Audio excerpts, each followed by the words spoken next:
Did you know that there is a lizard that can run on water? This is the basilisk lizard. It's also known as the Jesus lizard because it can apparently walk on water. And I don't know about you, but that's pretty freaking cool.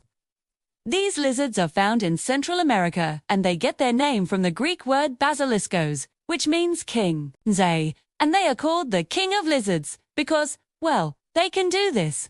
The Basiliscus lizard has a special adaptation that allows it to run on top of the water without sinking.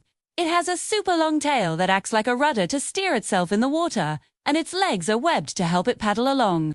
But how fast can these lizards run on water? Well, they can go up to 3 miles per hour, which is about 5 kilometers per hour. That's faster than Usain Bolt.